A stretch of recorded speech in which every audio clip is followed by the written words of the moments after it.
Marcus Chen stood at the floor-to-ceiling windows of his penthouse office, watching the city below. Cars moved like ants through the streets, and people hurried along sidewalks with their daily business. None of them knew the weight that pressed down on his chest every single day. None of them understood what it meant to have everything money could buy, except the one thing that mattered most. His daughter Emma had been lying in a hospital bed for 8 months now. The doctors called it a persistent vegetative state. They used fancy medical words that all meant the same thing. His beautiful, smart 15-year-old daughter might never wake up again. The accident had happened on a rainy Tuesday evening. Emma was walking home from her piano lesson when a drunk driver ran a red light. The impact threw her 30 feet. Marcus got the call while he was in a board meeting, discussing his company's latest acquisition. Nothing had mattered since that moment. He had hired the best doctors in the world. Specialists flew in from London, Tokyo, and Switzerland. They ran every test imaginable, tried every treatment protocol. Some showed hope for a few days, then faded into disappointment. The machines kept Emma's body alive, but her mind remained somewhere unreachable. Marcus turned away from the window and walked back to his desk. His assistant had left a stack of documents that needed his signature, but he could barely focus on business anymore. His company, Chen Industries, was worth $12 billion, but what good was money when it couldn't buy back his daughter's smile? The door to his office opened, and his personal assistant, Rebecca, walked in. She looked nervous, which was unusual for her. Rebecca had worked for him for 10 years and usually handled everything with calm efficiency. "Mr. Chen," she said, "there's someone here to see you. She doesn't have an appointment, but she says it's about Emma." Marcus felt his stomach tighten. Over the past months, he had dealt with countless people claiming they could help his daughter. Faith healers, experimental drug salespeople, and con artists had all tried to take advantage of his desperation. His security team usually filtered them out, but occasionally someone slipped through. "Send them away, Rebecca. You know my policy about these people." "Sir, this one is different. She's just a young girl, maybe 16 or 17. Rebecca paused, searching for the right words. "She's homeless, sir, living on the streets. But there's something about her. She knew things about Emma that weren't in any news reports." Marcus looked up sharply. The media had covered Emma's accident extensively, but his security team had worked hard to keep certain details private. His daughter's condition and the specifics of her injuries were not public knowledge. What kind of things? She knew about the piano lesson. She knew Emma was carrying her sheet music in a blue folder. She knew about the small scar on Emma's left hand from when she cut herself making cookies last Christmas. Marcus felt his heart start to race. Those details had never been mentioned in any news story. Only family members and close friends knew about them. He had been very careful about what information was released to protect Emma's privacy. "Where is she now?" "In the lobby. Security wanted to remove her, but I asked them to wait. She's very thin, sir. She looks like she hasn't eaten in days, but she's not asking for money. She just wants 5 minutes to talk to you about Emma." Marcus thought for a moment. He had been disappointed so many times before, but something about this felt different. How could a homeless stranger know those intimate details about his daughter? "Bring her up, but have security stay close." Rebecca nodded and left the office. Marcus walked back to the window, trying to calm his racing thoughts. He had learned to protect himself from hope over the past months. Too many promises had been broken. Too many treatments had failed. But the mysterious knowledge this girl possessed bothered him. 10 minutes later, Rebecca returned with a young woman who looked like she had been living rough for months. Her clothes were dirty and worn, her dark hair tangled and unwashed. She was painfully thin, and her shoes had holes that let in the cold. But her eyes were bright and alert, and she carried herself with a dignity that surprised Marcus. "Mr. Chen," the girl said, "thank you for seeing me. My name is Sarah. I know you've heard this before from other people, but I can help your daughter wake up." Marcus studied her face carefully. She didn't look like the usual con artists who had approached him. There was no sleek presentation, no polished sales pitch. She looked genuinely concerned, almost desperate. "How do you know those details about Emma? About the piano lesson and the blue folder?" Sarah took a deep breath. "I know this will sound crazy, but I can sometimes see things. Not like a psychic or fortune teller. I don't read palms or predict the future. But sometimes, when people are hurt and lost, I can sense where they are. I've been having dreams about Emma for weeks now." Marcus felt his skepticism rising.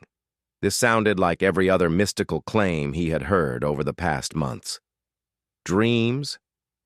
"She's not gone, Mr. Chen. She's trapped somewhere between waking and sleeping.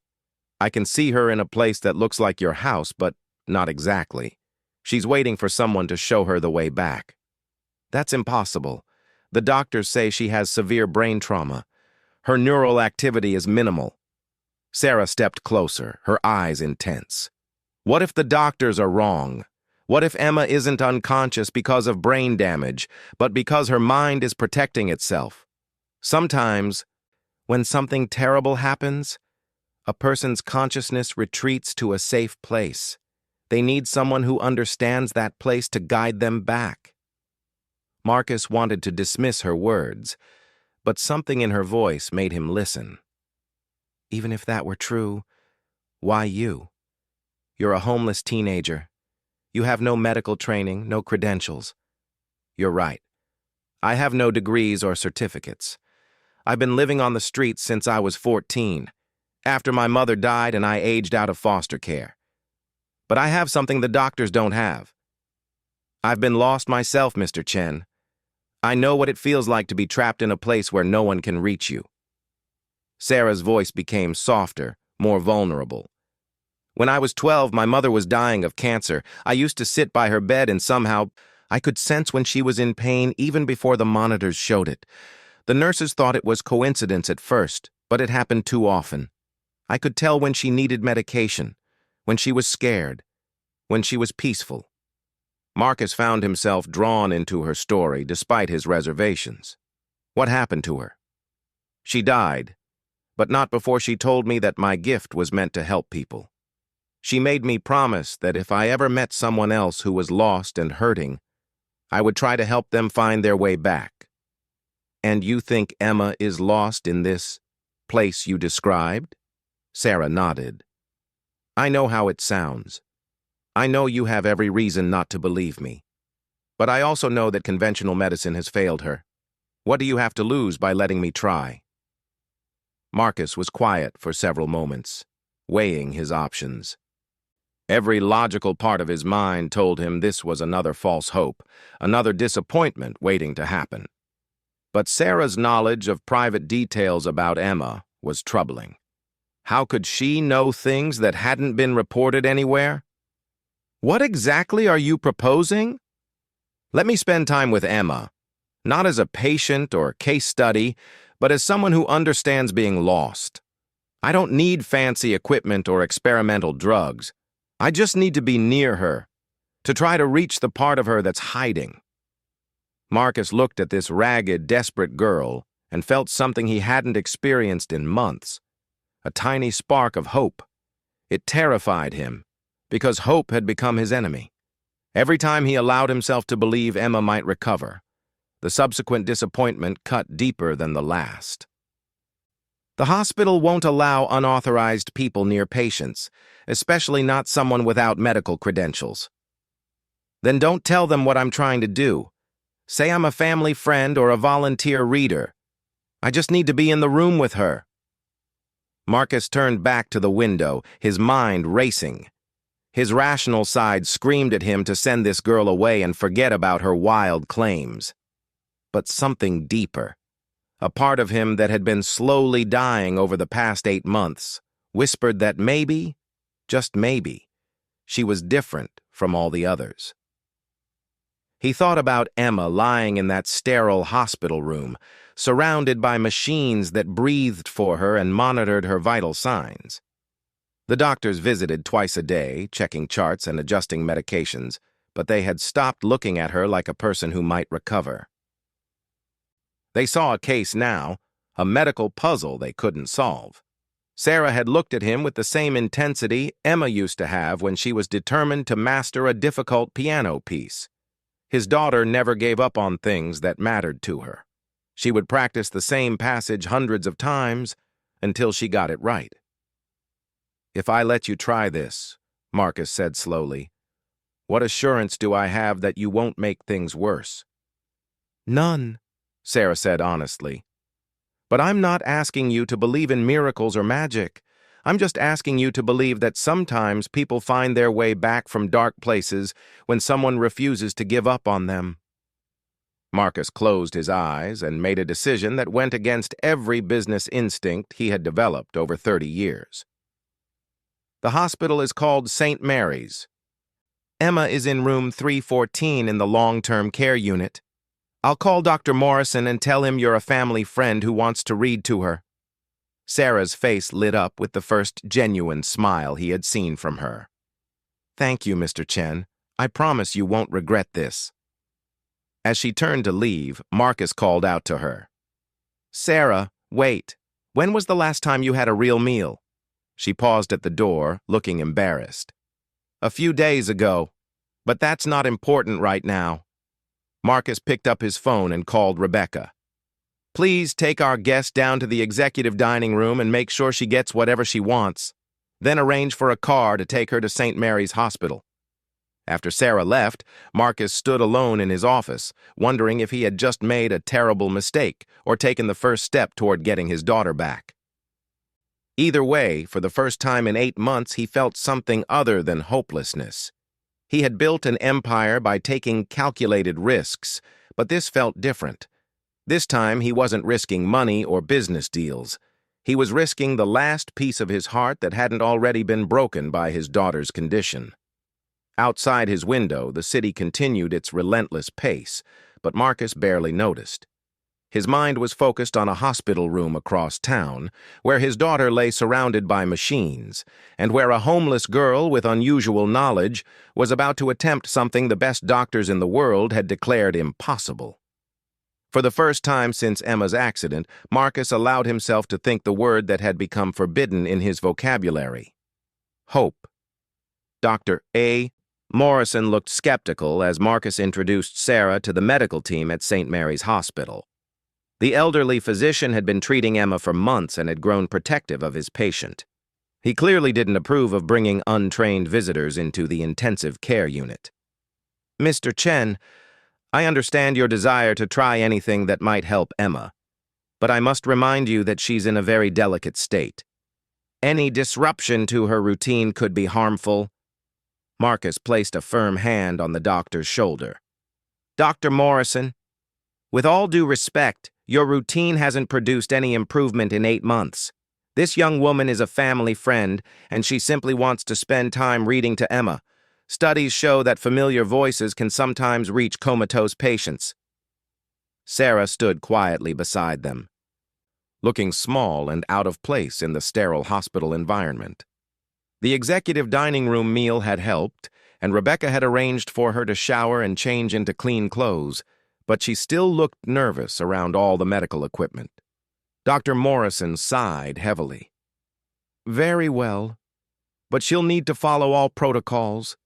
No touching the patient without permission, no interfering with any equipment, and if Emma's vital signs show any distress, she leaves immediately." "Understood," Sarah said softly. The walk down the hospital corridor felt endless. Sarah's borrowed shoes squeaked against the polished floor, and the antiseptic smell made her stomach clench. She had spent very little time in hospitals during her mother's illness. Foster care had meant limited visiting rights and complicated paperwork for medical access. Room 314 was larger than Sarah had expected. Emma lay in the center, surrounded by monitors that beeped and hummed constantly. Tubes ran from her nose and arms to various machines, and her dark hair was spread across the white pillow like spilled ink. She looked peaceful, almost like she was simply sleeping deeply. But Sarah could sense something else immediately. There was an emptiness in the room that went beyond the girl's unconscious state. It felt like walking into a house where everyone had moved away, leaving echoes and shadows behind. Marcus pulled a chair close to Emma's bed. "This is Sarah, sweetheart. She's going to visit with you for a while." His voice cracked slightly as he spoke to his daughter, the same way it had every day for months. Sarah sat down carefully, studying Emma's face. The girl was beautiful, with delicate features and long eyelashes. But there was something missing, not just consciousness, but presence itself. It was as if Emma's spirit had simply stepped away from her body and hadn't found its way back. "Mr. Chen," Sarah said quietly, "could you tell me about Emma? Not the medical details, but who she is. What makes her happy, what she dreams about, what she's afraid of." Marcus settled into the other chair, and for the next hour, he painted a picture of his daughter with words. Emma loved classical music, but secretly enjoyed pop songs when she thought no one was listening. She wanted to study marine biology because she was fascinated by deep-sea creatures that lived in places no human could survive. She was afraid of butterflies, but loved thunderstorms. She made terrible jokes that somehow always made her friends laugh. As Marcus talked, Sarah closed her eyes and listened, not just to his words, but to something deeper. Gradually, she began to sense a presence that wasn't in the room, but wasn't entirely gone either.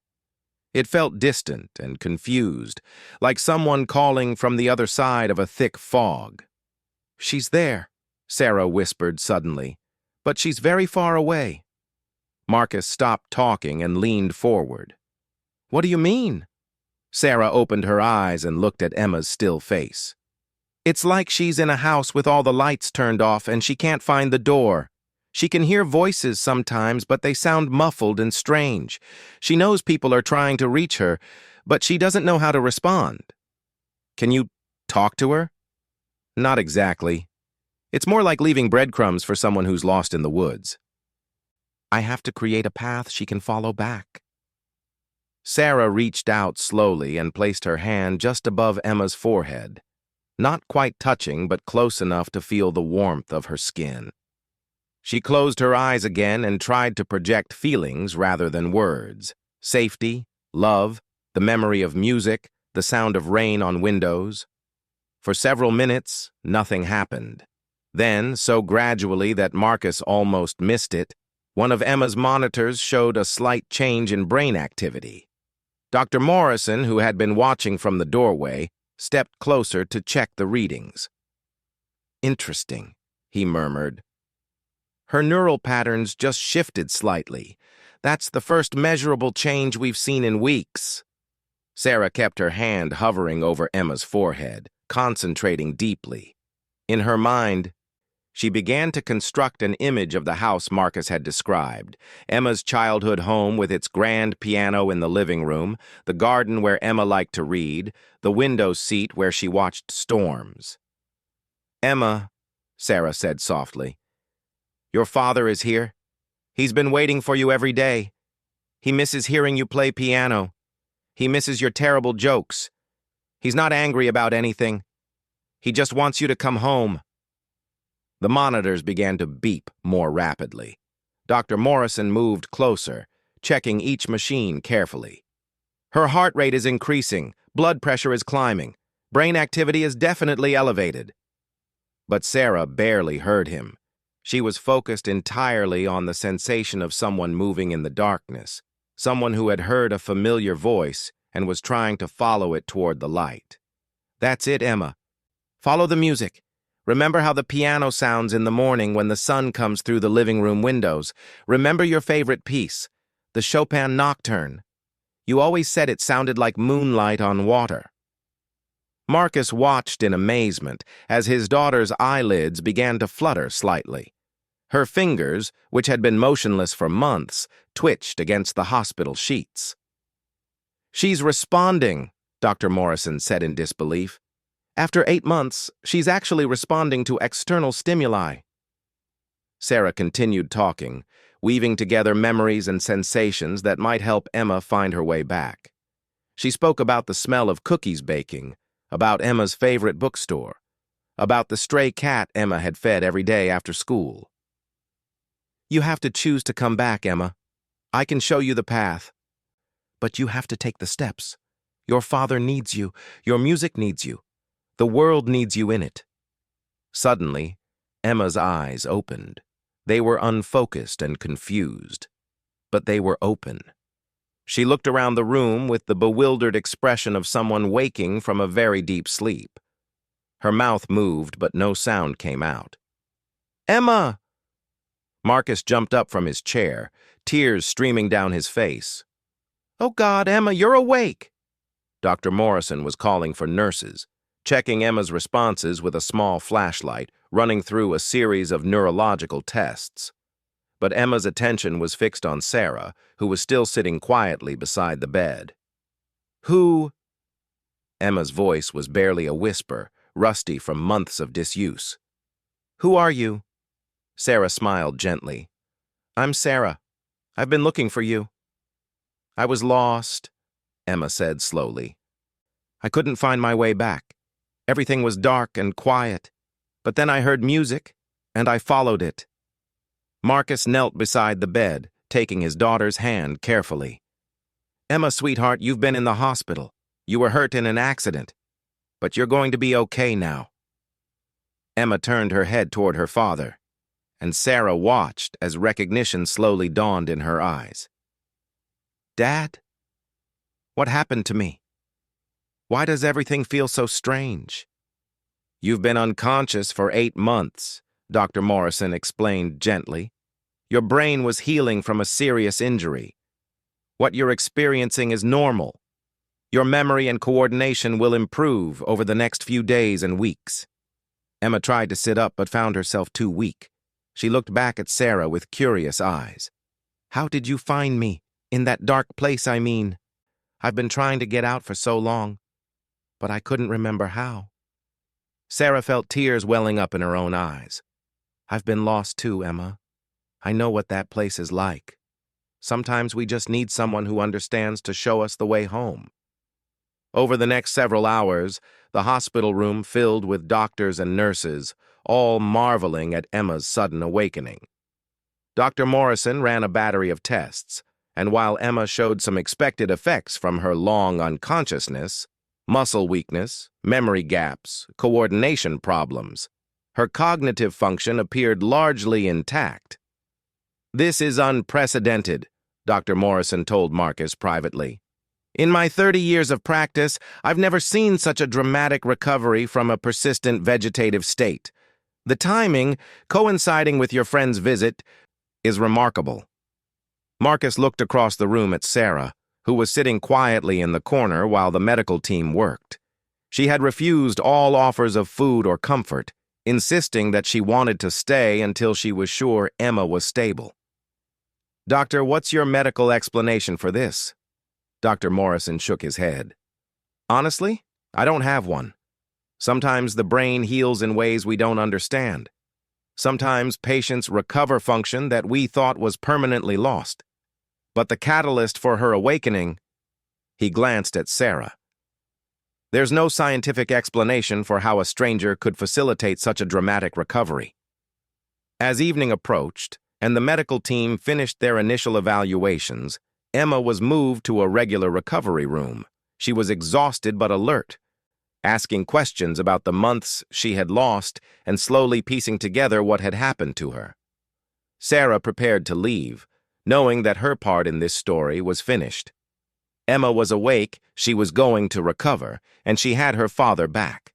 The girl who had been lost had found her way home, but as Sarah stood to go, Emma called out to her. "Wait! Sarah, please don't leave yet. I need to ask you something." Sarah returned to the bedside, curious about what Emma wanted to know. "In that dark place," Emma said carefully, I wasn't completely alone. There were other people there too. Other voices calling out, trying to find their way back. Can you help them too? Sarah felt her heart stop. She had sensed other presences during her time with Emma, other lost souls trapped in that space between consciousness and unconsciousness. She had focused entirely on Emma, but now she realized that her ability might extend to other patients, other families who were desperately hoping for miracles. Marcus overheard his daughter's question and looked at Sarah with new understanding. You've done this before, haven't you? Helped people wake up? Sarah shook her head slowly. No, this was the first time I ever tried. But Emma's right. There are others. I could sense them while I was helping her find her way back. How many others? Marcus asked quietly. I don't know, Sarah admitted. But if Emma could sense them too, while she was trapped in that place, then maybe there's a way to help more people. Maybe this gift, whatever it is meant for more than just one person. Emma squeezed Sarah's hand weakly. You saved me. If there are others who need saving, we have to try to help them. Marcus looked at his daughter, awake and thinking about helping others even after her own traumatic experience, and felt a surge of pride that mixed with his overwhelming gratitude. Then he looked at Sarah, this homeless girl who had walked into his office that morning and changed everything. Sarah, he said, I think we need to talk about what comes next. 3 weeks after Emma's awakening, Sarah sat in a conference room at St. Mary's Hospital, surrounded by doctors, researchers, and hospital administrators. She felt overwhelmed by all the attention, but Marcus sat beside her, offering quiet support whenever the medical terminology became too complex. Dr. Morrison stood at the front of the room, presenting charts and brain scans to the assembled medical professionals. Emma Chen's recovery has been nothing short of miraculous.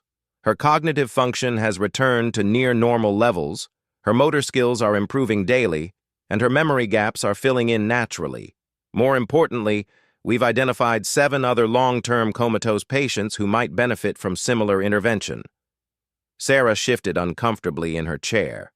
Over the past weeks, she had visited 5 other patients in the hospital's long-term care unit.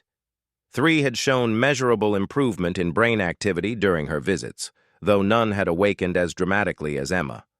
The medical community was beginning to take notice of her unusual ability. Miss Sarah, said Dr. Patricia Williams, the hospital's chief neurologist, we're hoping you'll consider participating in a formal research study.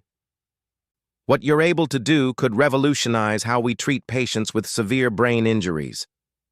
I don't understand how it works, Sarah said quietly. I can't teach it to anyone else or explain it in medical terms. It's just something I feel. Marcus spoke up from beside her. Sarah, you don't need to understand how electricity works to flip a light switch. What matters is that you can help people who have run out of other options. Since Emma's recovery, Marcus had insisted that Sarah stay in a guest suite at his house rather than returning to the streets. He had offered her money, a job, anything she wanted, but Sarah had only accepted basic necessities. She wasn't comfortable with charity, even from someone whose daughter she had helped save. Emma, who was making remarkable progress in her physical therapy, had become Sarah's closest advocate. The 2 girls had developed an unexpected friendship, bonded by their shared experience of being lost and found. Tell them about Michael, Emma said from her wheelchair near the back of the room. She attended these meetings whenever her doctors allowed it, fascinated by the discussions about her own case. Sarah nodded reluctantly. Michael was a 12-year-old boy who had been in a coma for 6 months following a bicycle accident. During her visits with him, Sarah had sensed something different from what she experienced with Emma. Where Emma had been lost, Michael felt trapped, as if something was holding him in the dark place. Michael's situation is more complicated, Sarah explained to the room. It's not just that he can't find his way back. Something is preventing him from returning. It's like there's a barrier between his consciousness and his body. Dr. Morrison consulted his notes. Michael's brain scans show different patterns from Emma's case. There's significant trauma to the frontal lobe, which could explain the barriers you're sensing. What if, Sarah said slowly, the barrier isn't just physical? What if part of him is afraid to come back because he remembers the pain of the accident? Sometimes people stay in safe places even when they know they should leave. Dr. Williams leaned forward with interest. Are you suggesting that consciousness can choose to remain separated from physical reality as a protection mechanism? I don't know the scientific words for it, Sarah admitted. But when I try to reach Michael, I can sense fear. Not just confusion like Emma had, but actual terror. He's hiding from something. Marcus had been listening carefully to the medical discussion, but his mind was working on a different level. As a businessman, he recognized an opportunity when he saw one. Sarah's ability, whether anyone could explain it or not, was producing results that conventional medicine couldn't achieve. Sarah, he said during a break in the meeting, I want to discuss something with you privately. They walked out to the hospital's garden, where Emma often went for fresh air during her recovery sessions. The late afternoon sun filtered through the trees, and the quiet setting felt worlds away from the intensive medical discussions inside. You know I want to help you, Marcus began. You gave me back my daughter's life, and I can never repay that debt. But I also see something else happening here. You have a gift that could help hundreds of people. Sarah sat on a bench near the fountain, looking uncertain. I don't want to become some kind of medical experiment. What if doctors study me and discover there's nothing special about what I do? What if it stops working? What if it keeps working, and you could help other families avoid the pain my family went through? Marcus sat beside her. Sarah, I want to propose something. Let me establish a foundation in your name. We'll work with hospitals to identify patients who might benefit from your visits. You'll have complete control over which cases you take on, and you'll be compensated fairly for your work. Sarah had been living on the streets for so long that the idea of steady work and regular income felt surreal. I don't know anything about running a foundation. You don't need to. I'll handle the business side. You focus on what you do best, helping people find their way back. That evening, Sarah sat beside Michael's bed, holding his small hand and trying to understand the fear she sensed from him. His parents had gone home for the night, trusting her to stay with their son during the overnight hours when his condition sometimes fluctuated. Michael, she said softly, I know you can hear me somewhere in that safe place you've found. I know something scared you, and you don't want to come back to the world where scary things can happen. But your parents are here every day waiting for you. They're not going anywhere. As she spoke, Sarah began to sense something different about Michael's fear. It wasn't just about the accident. There was something deeper, older. Through her connection with his subconscious mind, she began to perceive memories that Michael had buried even before his injury. You were afraid before the accident, weren't you? She whispered. Something at home. Something that made you feel unsafe. The coma isn't just because of the bike crash. Part of you doesn't want to wake up because you're afraid of what you'll have to face. Sarah's heart ached as she realized that Michael's situation was far more complex than anyone had understood. His consciousness wasn't just lost or confused. It was actively hiding from a reality that felt dangerous to him. She spent the next several hours working differently than she had with Emma. Instead of creating a path back to the waking world, she focused on making Michael feel safe enough to want to return. She projected feelings of protection, of unconditional love, of a world where he would be believed and defended. Near dawn, Michael's eyes opened for the first time in 6 months, but instead of the confusion Emma had shown, Michael immediately began to cry. His tears came silently at first, then built into sobs that seemed to release months of suppressed fear and pain. It's okay, Sarah told him gently. You're safe now. Whatever was scaring you before, you don't have to face it alone anymore. When the nurses arrived for the morning shift change, they found Michael awake and talking to Sarah in whispered conversations. Dr. Morrison was called immediately, and soon the room filled with medical professionals marveling at their second impossible recovery. But Sarah's attention was focused entirely on the frightened boy who had trusted her enough to return to consciousness. During their quiet conversation, Michael had revealed the source of his pre-accident fears: emotional abuse from a family member that had made home feel like a dangerous place. "Dr. Morrison," Sarah said privately, "Michael's going to need more than medical care. There are some family issues that need to be addressed before he goes home."